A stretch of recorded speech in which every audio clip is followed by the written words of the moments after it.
Hey, Starfish. So, what we are going to be talking about today is about boundaries and the aspect that we're all living kind of on top of each other right now.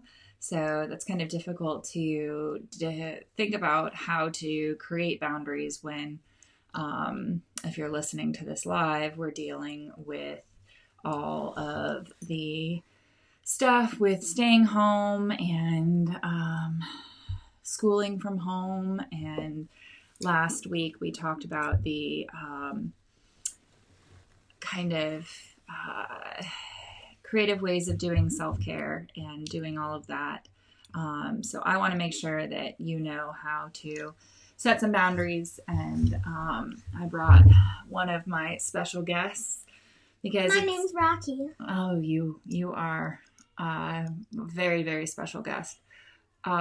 So I have kind of a few areas that I'm setting boundaries in. I still need time for me. I still need just me time, not me time to think about the business, not me time to think about what I'm going to do for the family, but me time to just meditate, me time to just work out, me time to just sit and do nothing, have a cup of coffee.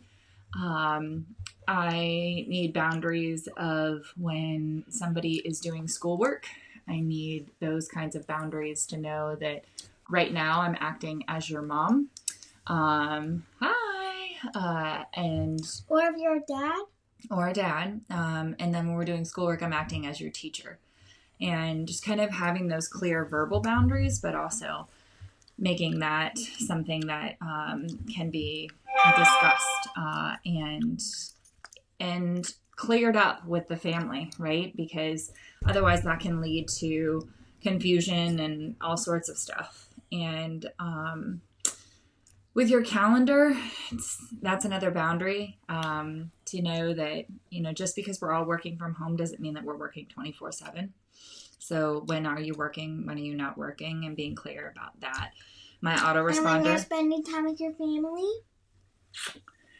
And my autoresponder is something that I've always appreciated as a nice boundary, a buffer to be able to let people know when I'm available, when I'm not, how best to reach me. I know I use the equine analogy a lot.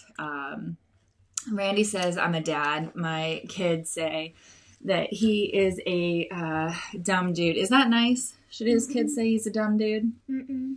What should they say? He's a nice dude. Is Randy a nice dude? Nice girl. Randy's a nice girl? Well, Randy, you're a nice girl. Straight from Rocky.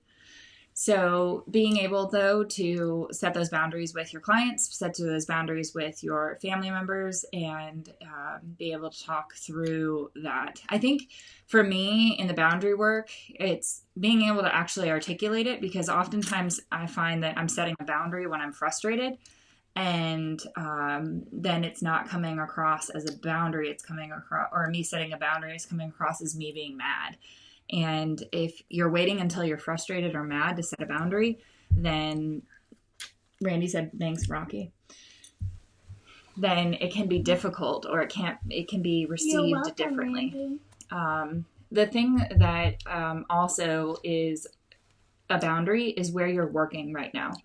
So I have these twinkle lights behind me. I have my starfish behind me. I put my win board up there with some awesome loving words from clients. This is my space to work. So this is my space that the kids know if I'm here. And Wonder Woman is standing outside of the door that Mom's working, and that we're giving me some space to be able to do that. And that way, it's not something that I continually have to say, hey, Mommy's working, leave me alone.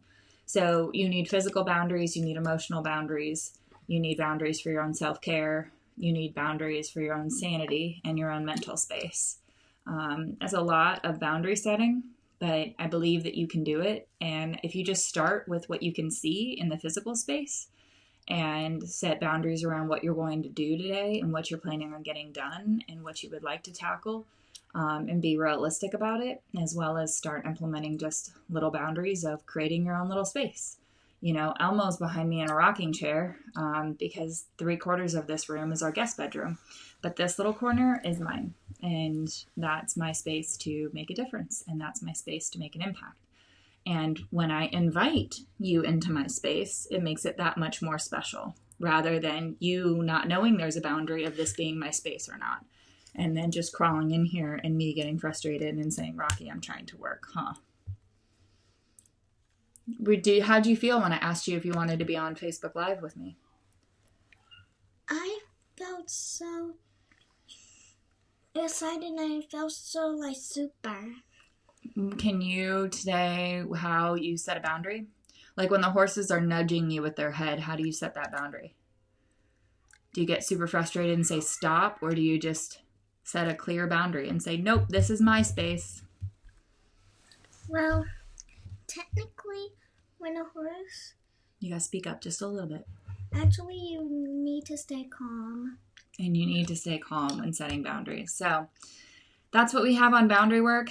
Thank you, Starfish, for being here. Thanks for making the world a better place. I want to know how you're setting boundaries, and other starfish want to know how you're setting boundaries.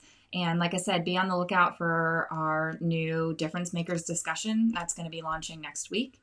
And I'm looking forward to sharing all of that with you. And if you're a part of those videos, I can't wait to get those out for you. Thank you for making the world a better place. Thank you for making a difference. And stay safe and stay sane. Just letting you know, when the first time that I started riding at Mr. Bruce, a horsefly bit my horse and went like that, and I stayed calm and I held on to the rein so I wouldn't fall over. So you should stay calm when you're on a horse. That is some great advice. Thank you. Mwah. Bye-bye. Say bye, Starfish. Adios, Starfish.